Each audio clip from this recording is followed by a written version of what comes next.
potent advice, and inspiration from real self-made millionaires. Welcome to The Eventual Millionaire with your host, Jaime Masters. Welcome to Eventual Millionaire. I'm Jaime Masters, and today on the show we have Michael Mendez. What's so amazing about him is I have not interviewed another millionaire like this company ever so far, so he's the first one. He runs Tasty Minstrel Games, and you can find him at playtmg.com. Thanks so much for coming on the show today. Sure, you bet. Thanks for having me. Okay, so you are a board game company, which seems like one of the hardest niches to get into. Can you tell me how you even started? So there's the super simple version. I just started doing it. The longer version is that I have been into games for my whole life, and like to the extent that I managed to miss a couple of years of college because I was just playing games. Like what games specifically? Yeah. So, but we can go over that another time if we want. So I've been in games my whole life, and I started. I got married to my wife, and we decided, okay, we want to have children. Let's try to do that. Success. And then under the circumstance, I was like, okay, I should be a responsible adult because my wife wanted to stay at home with our kids. I wanted her to be able to do that if she wanted to. And so I got a job working with my father as a financial advisor and did very well doing that. But things happen and I come back and I go, oh, well, it's not games. And then eventually one point in time, my wife she just realized that she didn't want to hear this for the rest of her life. And she said, okay, well, you better start doing something. And then so I started. That's how I got started. How many years ago was that? That was in March of 2009. Wow. Okay. So you had always had this thing. Did you ever create games before 2009 when she sort of whipped you into shape and told you to do it?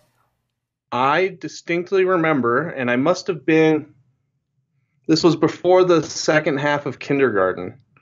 I had exhausted my options of people to play Candyland with me, and I was in my room doing that, and I felt that the game could be better. So I had invented in my mind different changes to it, and then I would play through it. I go, oh yeah, that's much better. So, I mean, that goes back to the original. As far as what we do as a company, I personally don't design board games. That's too much work. It's not something that I would be good at. It requires a level of consistency that is not inherent with the way I roll. That's amazing. I just assumed you loved creating. Like I created a board game when I was little. It wasn't very good, but I created one. And yet you're not the guy creating the games. So tell me how the trajectory went for you to even start this as a real quote unquote company. So I do like making. I do like creating games. I would love to do that. I know that I would not do the sufficient amount of work that it takes to get to the point where I would be okay publishing it. So when I got started, I thought about everything I knew, the entire process to take a physical game from nothing to finished product delivered to the customer.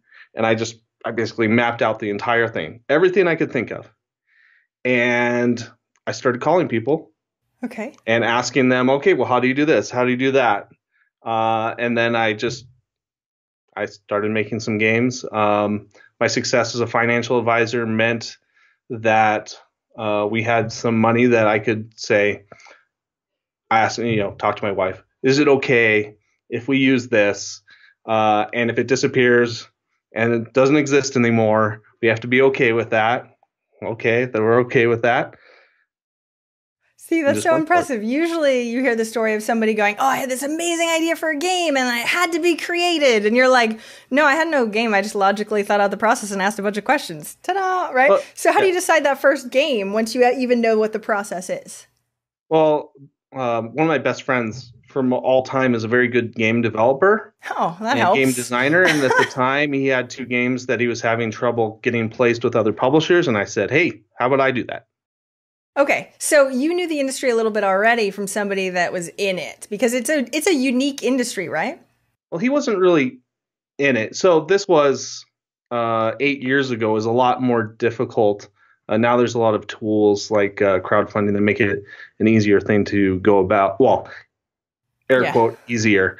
But there's certainly a lot more people who know, right? And he was on the outside trying to get in and was having difficulty. Wow, go you for being like, I'll do it, even though you didn't know if you'd have success at all. Awesome. So well, I didn't leave the job that I had. Smart man. So there's that. Well, tell me about what that process is like, especially because when you think of it like a normal business, you're like, oh, you need to have a product market fit, right? But I feel like in games, it's harder to figure out if like this person, this niche is going to like this type of game, right? Is that how you do it too?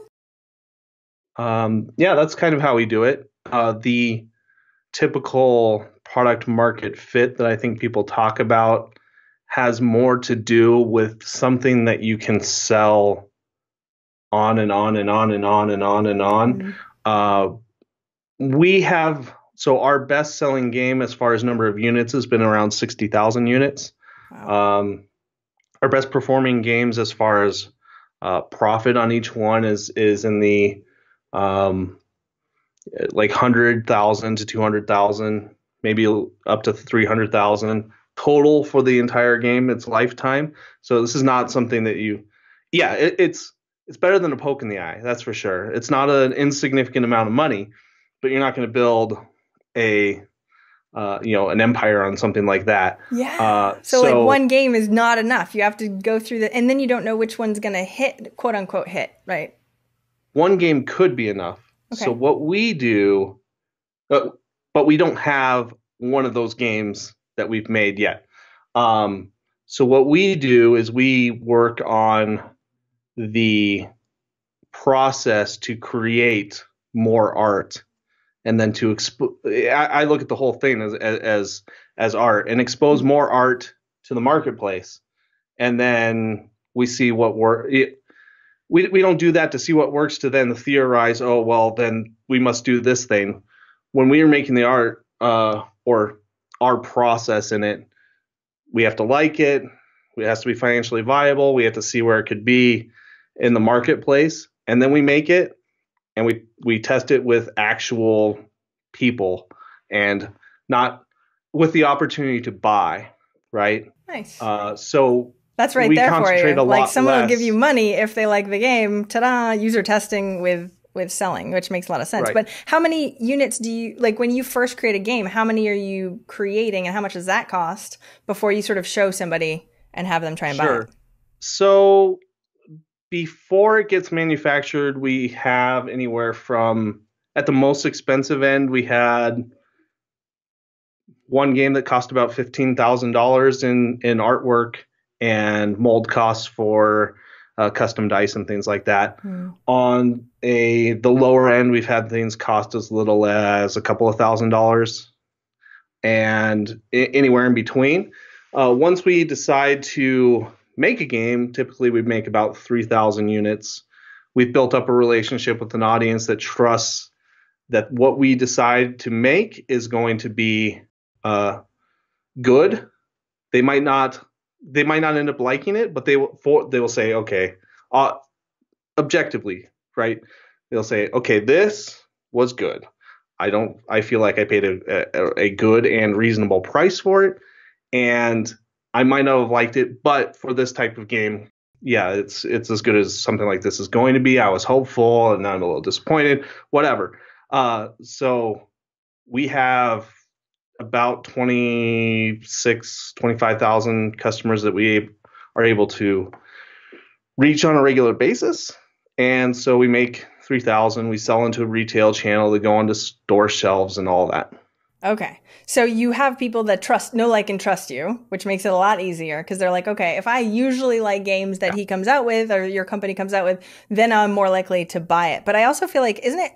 And we were just talking that you actually knew one of my clients, the Broken Token. And it was one of those things where it's an ever evolving process where you sort of put it out there and you go, do people like this? oh wow, that one like took off, or that one was like wah, wah, you know, and it's really hard even in just your testing to know if it's going to be super successful and or not. So do you have any inkling on like which ones are going to do better, or is it like a shot in the dark?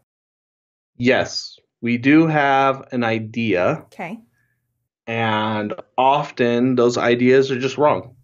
And so See, that's what I was going to say. Is it data? Is it gut? Oh, it's sometimes wrong. So we had, our methodology is about getting art from zero to ready to go, and without reducing the quality for the end user as effectively cost, time, effort, all of that as possible.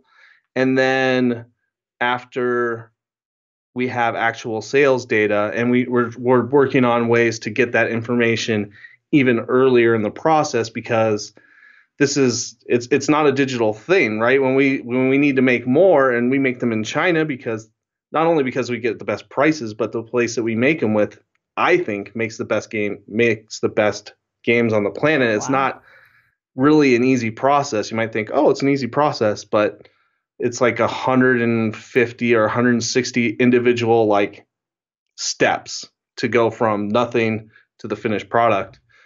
And so we have a lead time that's like 4 months.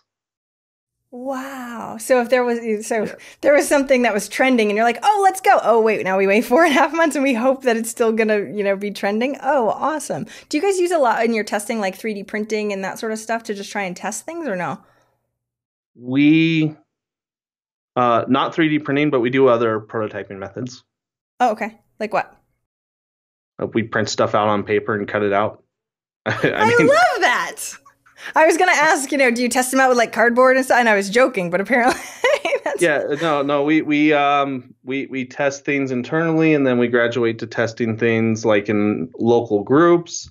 And then sometimes we send them off to foreign lands. And by foreign lands, I mean weird places like Texas. Random crappy places like Texas. No, That's crazy, though. I love that you talk about it as art, though, too. So it's way more than just let's try and get a game that's sort of addictive or sticky. It's you're trying to put something out there that doesn't exist before, right? Right. And part of the reason we have the advantage of doing that is we're dealing with a physical product, right? As I mentioned, $5,000 to $15,000, our setup costs, while I'm not going to say that's an insignificant amount of money, it's not a ton.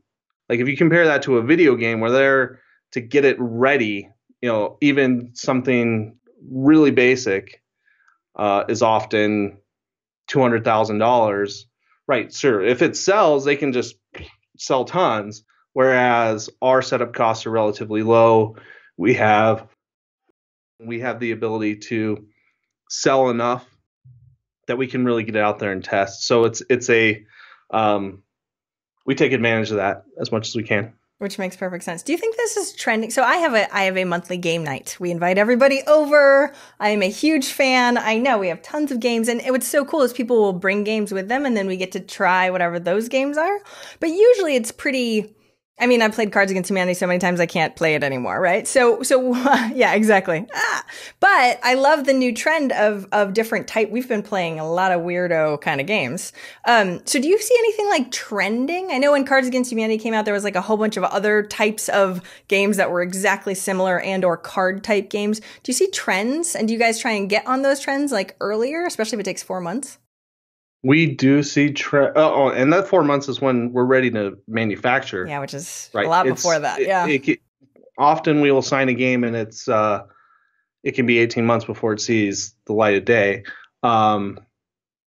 So yeah, we see trends, but we don't care. We don't care because we could be wrong anyway, so it doesn't matter. We want to make the games that we want to make. Okay. That's the important factor for us. Okay. Does somebody come with you? Like you were saying, your friend had game ideas. So do people like pitch you game ideas and you're like Shark Tank and you go yay or nay? Or is it all you guys? They pitch me, air quotes me as in the company. Yes. They pitch me as in me. I avoid that. Yeah. Why? I understand myself to not be sufficiently respectful in such situations.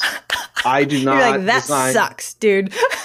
I do not design games. I don't go through the as mentioned, and so as a result, I don't feel the suffering as much, and so I have play tested some games, and some of my commentary is of the style of, well, it's not the worst thing I played, which is like that is up there. That is good.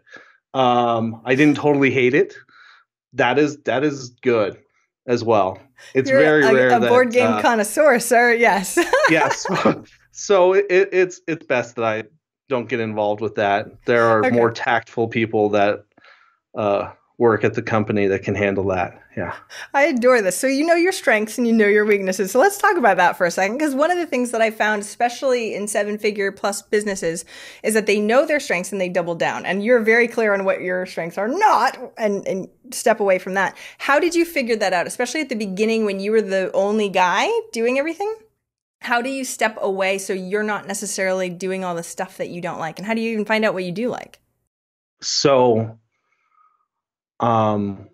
my tendency to be inconsistent, and I put that in air quotes, it's like inconsistent in the tasks that I will do. I'm not inconsistent in my beliefs and what that translates into. And so that has the advantage that it's very easy to tell what I should hire people to do, because if it's something I'm still doing and I find, oh, well, this has been something that should have been done 6 weeks ago, that means I shouldn't be doing it anymore, which translates to now that there isn't a whole lot that is only my responsibility. Which I adore. And this is typical for entrepreneurs that I work with in general. Like I literally have ADD. My audience very much knows that. And so I am not the detailed person. I can do it. I don't want to do it. So when you start going through and you're going, not good at that, not good at that, what were like your first 3 to 5 hires? And how did you give them the responsibility to do the stuff, especially if you're not very good at it to begin with? Sure. So only 3 of the first 5 hires still work here. And the other 2 are the only people who have ever been hired that don't work here anymore. But so I got better at that. Lesson learned. I want to ask about that in a second. We have a relatively new policy where you have to work for TMG before you can work for TMG. So we need to test and make sure that the fit works, and then we could actually hire you on. But that is not the question you asked. The first 3 hires were Daniel, Andy, and Misha. And granted, my friend Seth, who I mentioned, he's been working with me for the whole time. He's been off and on, kind of an employee, kind of not. So I don't include him in those 3. I hired Daniel, and I didn't have any specific tasks for him. He came in January 1st. Yes, we work on New Year's Day because who wants a day off when you do this? And he came in. I signed into my email account. I was like, I'm a little bit behind on email. Here, don't act as if you're me. Say you're Daniel and you're doing this on my behalf, and just start executing on some of this stuff. What was his job? What was his job title? Job description? Yeah, we don't really do that. The new guy. Okay. We're super light on. We're less light on job responsibilities, but we're super light on titles. So when I told him about that, I said, okay, I'm here to help you if you have any questions, but bear in mind that I've been doing this myself for a long time. If I hire you and I have to do all the stuff that you're doing, this isn't going to work. So Daniel has done pretty much everything. He's been the fall guy of TMG in the good way. If there is a good fall guy way. Andy got really involved, and still is really involved in the production process. And we have to figure out a better term, but the process between evaluating an original game all the way to art files are ready to send to the printer, layout, directing artwork, so on. And quick Misha, question on that. How did yeah. you know when it was the right time to add him in? So if you had one guy, Daniel, doing sort of all the little pieces Sure. and parts all over the place, how did you know that it was the right time to add in another person? So Daniel, Andy, and Misha were all hired within the first 5 months of when I hired Daniel. Oh, okay. So you're like, crap, we need more people. We're not doing this fast enough? Or what metrics did you have to decide?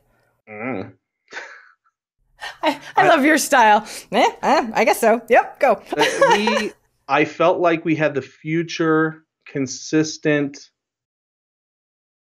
gross profits to cover labor, and I felt like we had sufficient cash to cover the short term. That's what I was looking for. Okay. As long as we had those two things, then I had comfort. How'd you decide what to pay them also? So the reason why I'm asking all these, I have a hiring guide coming out, and these are questions that come up over and over and over again. Because usually when you're and this is perfect for a financial planner background person, a lot of the times you're like, I know there's probably stuff I could give away, but I'm so scared to part with my cash flow or capital, even if I know that stuff's coming in and it seems somewhat consistent before they actually do it. But if you had 3 employees within your first 5 months, you must have been generating A, quite a bit of cash, if you don't mind sharing. And then B, how do you know what to even pay them and how many hours a week? All right, I feel like I should clarify. That was the first 5 months of when I hired Daniel. Okay. I hired Daniel at the beginning of 2014. Oh, and you've been working 2009. Okay, that does clarify. Awesome. So, yeah, we had a significant business before I hired Daniel. Great. Okay, and it was all you doing all of that stuff, and you're like, man, I got to do something. All of the business end. Yeah, that's impressive that you hired 3. You were doing the work of 4 people, dude, when you were doing all that, apparently. It just keeps going. Yeah. And I realized, well, I was doing the work of a lot of people, but a lot of it rather inconsistently. I was going to say poorly, but I think the actual quality of execution when it was there was fine. Yes, that's amazing. Okay, so how did you figure out how to pay them what they paid and everything? Yeah, Mr. Financial Planner from a long time ago. So I have 2 theories on what to pay people. Number 1 is how much they need. Number 2 is what they're worth. And number 3, I know I just said I had 2, but now there's 3. Again, 1, what they need. 2, what they're worth. 3, what can be afforded. Okay? So it's some combination thereof. So when I say, hey, I'd like for you to come do this. Yeah, for Andy, he moved from New York to Utah and his girlfriend as well. And I said, so how much do you need? And he said, X. Okay. Well, for that kind of work, that's fine. So let's do this. Right? And then as people, I am very afraid of turnover. So I try to treat people as well as possible. And the number 1, once you have employees, the Michael Mindus School of Business Success, number 1 piece of advice is pay people as much as you can afford to. Okay, tell me the reasons behind. I agree, and tell me the reasons behind, because everybody's trying to get it cheap, and then it's like, they either end up with crappy people or people that don't like them because they pay them crap. You know what I mean? Or they leave. Yeah, leaving is super expensive. Yes, it is. If Daniel or Andy or Misha left TMG, well, then you said I can use bad words, so yep, we'll bleep it. Go ahead. stuff would happen. It would not be good. Stuff would happen. And that applies to a lot of people who are here. And so, make sure people are getting what they should be. Had you run teams beforehand? No. Okay, so give me a lesson learned on running teams then. So number 1, pay them what they're worth, but what else? Because especially somebody who's inconsistent on certain tasks, how do we do this better as an entrepreneur?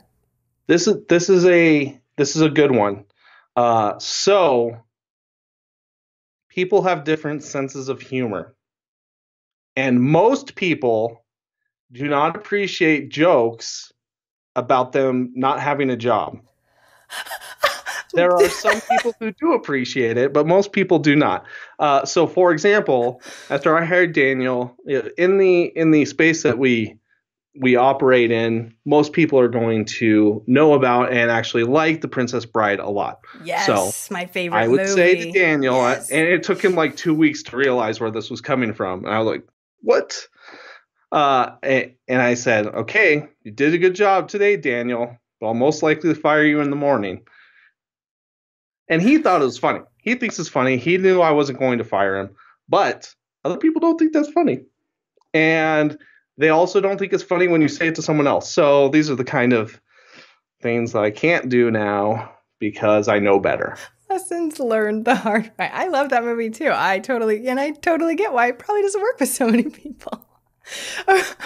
Noted. Everybody listening, make sure we don't do that. All right, lesson learned. Part of it was my own personal experience. I had not been in a job where I had a manager who was like, well, I might have to fire you because they keep saying that, so that I like get in my mind an expectation and that I'm like about to be gone.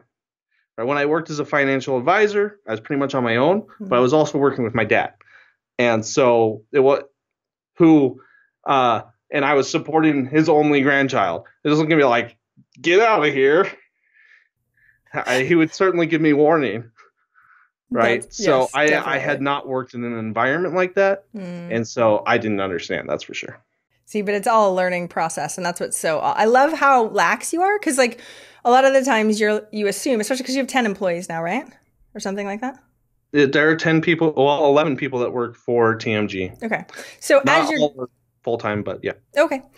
You learn as you start moving forward and you get better and better and better because you've been doing this for a long period of time. So what do you guys have as far as, it sounds like there's a lot of processes. What do you have as far as systems set up and how do you even run through that? Because it seems like it's consistent as far as what the system is that you'd have to do per game. Right. But how do you actually keep track and do that? So for my whole life, I have been in the process of learning about economics, business, everything since I was a kid. One of my favorite things to do when I was younger was to watch Nightly Business Report with my father. The old guy, and I was like 7, and my dad probably thought this was the greatest thing ever because he would watch it every night to be informed for work. And so I gleaned a lot of things, and now I forgot the question that you asked. I am totally sorry. See, ADD. People love hearing that, though. Right, they're like, oh, if he can lose his track, I can too. Thank you very much. All right, continue. So I think that's an important foundation for processes. So I spent my whole life observing other businesses and being like, they're doing it wrong. This is not right. This is just not right. And what I didn't realize until only like 17 months ago, that the wrong that they were doing, air quotes, was basically my own personal leaning towards lean management, Toyota production system type of stuff. Okay. And so a lot of what we've done has always been in line with that. And we've gotten and then I finally realized, oh, hey, other people felt this way too. And there's been a lot of thinking and a lot of work and so on and so forth. So yeah, we've gotten a lot better since then about that. And so we have a process map and each individual game has it's digital, has a sticky note or index card, a set. Whoa, that's like creepy when I'm in the video. Sorry. Sticky note that goes on the board and it moves along in the process. And each sticky note there's one for each game.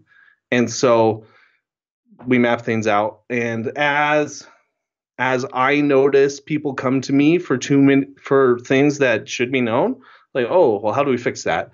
And so it's kind of patchwork together. It's built as needed. What software do you use for that? It's a software called Lean Kit. Huh. Okay. Lean Kit. It's not dissimilar from Trello. Most people will understand Trello. The problem I find with Trello is that it's designed for one project and individual tasks inside of that, as opposed to a process that is the same or almost the same all the time, and then individual projects move through that process. So that's the difference. Imagine Trello, except done in a way that is more conducive to actual lean Toyota production system type management. That makes so much sense. Okay. And I love that you, even though you're like, I'm inconsistent, you have a process that is consistent. So, so when you move forward and you try and come up with a new game, marketing is I'm assuming a big deal. You got 25,000 people on your email list. So how do you cultivate those in a sea of a bazillion board games? That is a great question. And I could talk about that for a long time. It really comes down to making the best art that we can all the time without exception. And we've gotten better at it. And communicating with those people. For an example, I started email at the beginning because I was married. I had a full-time job. I had 2 young children. Now I have 4 children. But I was not going to do anything that was not scalable my effort to like this huge potential result. I wasn't going to go to a local game shop and demo a game. I'm not going to spend 2 or 3 hours away from my family doing that and then maybe sell 2 or 3 copies. If that was going to be my life as a game publisher, I just wouldn't do it. So email was a thing. It was 2009. I brought people to get on my list. One of the major things that I found was that when I emailed more often, so I went from periodic, like once every 6 weeks or 3 months, depending on, oh yeah, something's coming up, I should email people. I started emailing a monthly newsletter. My open rates went up significantly. Huh.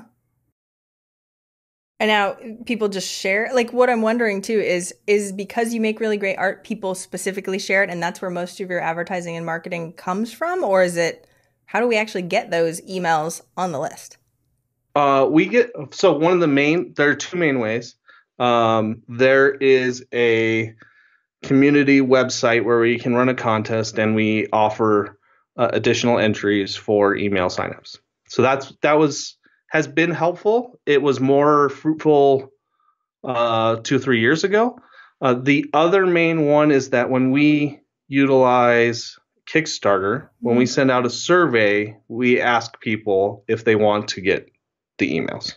Because Kickstarter was huge for you. How much did you raise on Kickstarter?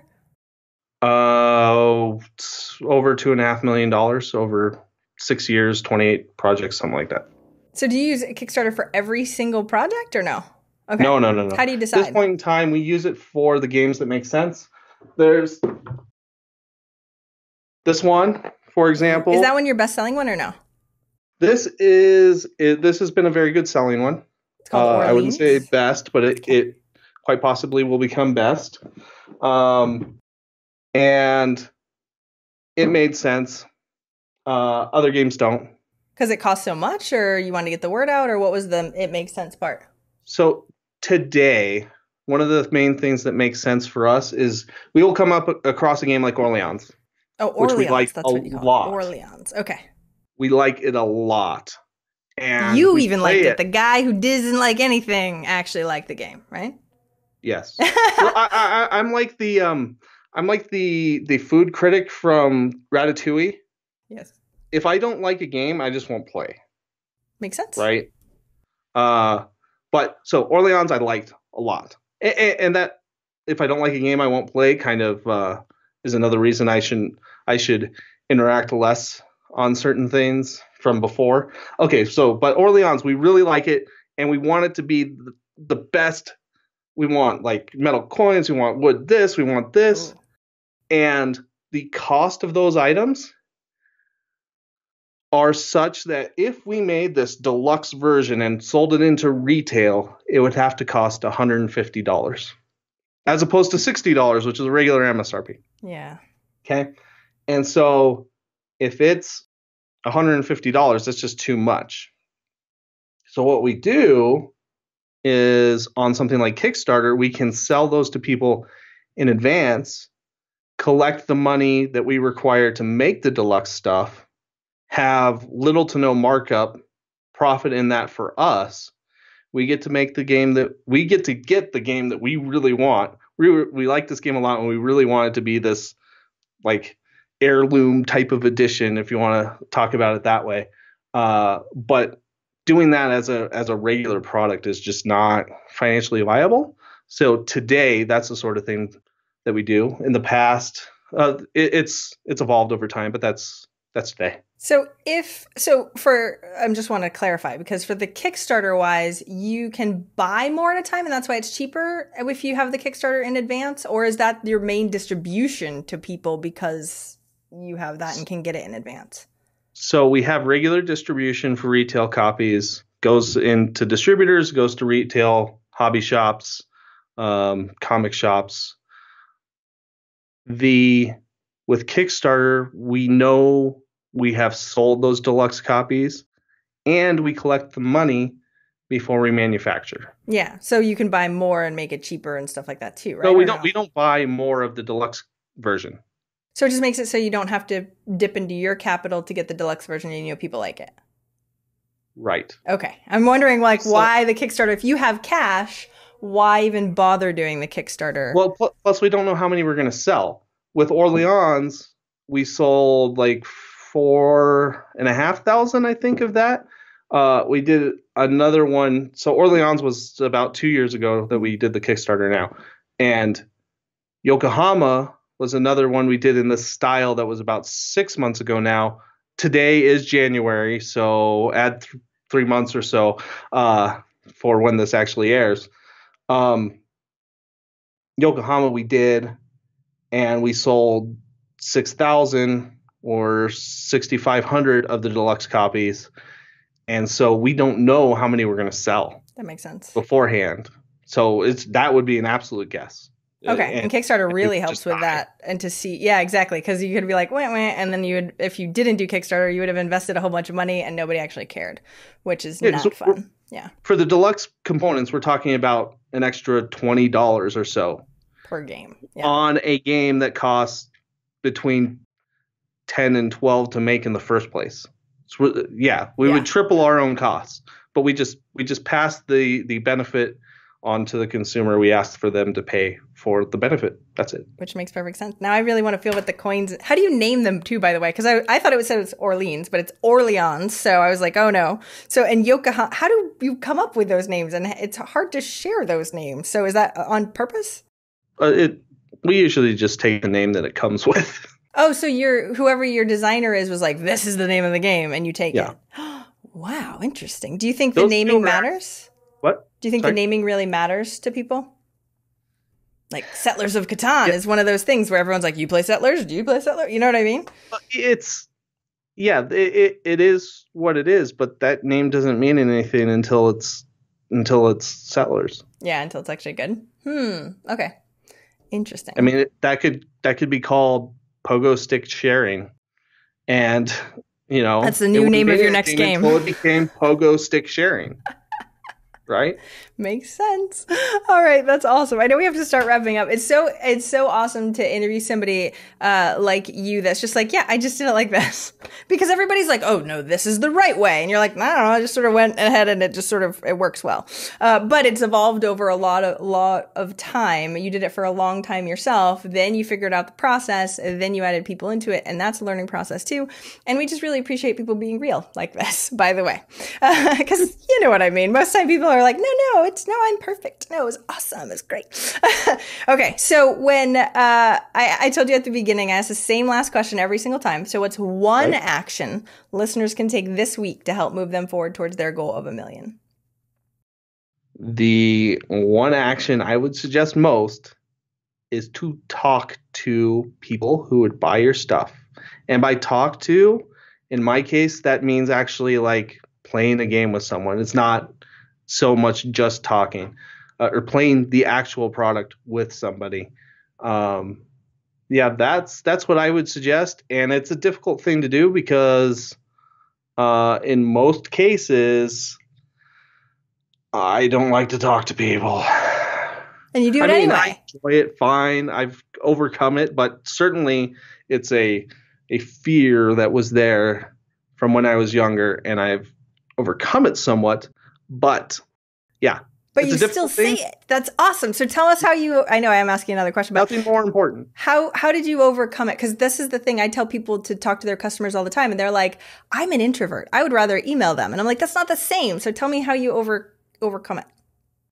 I didn't have a choice. So when I worked as a financial advisor, I had to call people on the phone when, okay, we had, your CD, your certificate of deposit matured. Now we have cash. I have to call you and say, hey, look, we gotta do this, because otherwise I'm not doing the right thing for the customer, and I'm not doing the right thing for my ability to feed my family. And so I just had to do it. I think the understanding needs to be that you just have to do it, and therefore you have to do it. Yes, people think it's optional. It is not optional, people. He just said it. You have to do it. Now he's your boss. You have to do it now. Listen to Jamie. And he'll fire you in the morning. Thank you so Listen much. to Jamie. She'll fire you in the morning. Yeah, seriously. Hey, I want to say that. My employees would not like that either. So tell us, number one, tell us where we can find all of the games. And I want to know, because I have game night, tell me like the top 2 games that I should definitely get and try, especially because I have a 7-year-old and a 10-year-old and we want to do game night. So where do we get stuff? I will send you things in the mail. So presents. The most accessible game that we make is called Martian Dice. Ooh. As in little green men from the planet Mars, and dice, the cubes that you roll that have different faces. You can get that from Amazon. You can get information about our stuff from playtmg.com. And the best way to stay up to date on craziness is to be on our email newsletter. And by craziness, I mean just weird things that I might say. Although I don't write that anymore most of the time. I have a guy for that too. So crazy things that you don't actually say, but might sound like you. Awesome. See, good job at outsourcing. I love this. But make sure everybody that's listening goes sign up on his email list and go check out Martian Dice. I'm super excited. I'm going to take like Snapchats and stuff of us playing, because I'm obsessed with games. I really feel like, no offense, video games are great for one thing, but actually having everybody get together and look at each other in the eyeballs instead of on screens is a dying art. So thank you for doing what you do and making games that actually are cool to play instead of, the crappy ones that we grew up with, most of them. Anyway, thank you so much for coming on the show today. Thanks for having me on the show. You're awesome. Thank you so much for listening. I hope you enjoyed that interview. And if you want to check out more amazing resources, I'm only curating the best of the best. Go check out eventualmillionaire.com. You can take the Eventual Millionaire quiz, figure out where you are in business and what you need right now. Plus, you can look at curated resources specifically for you on the new Start Here page. I'm so excited. Please join us. Please let me know if you need anything at all. I'm here for you. And have a fantastic day. Bye.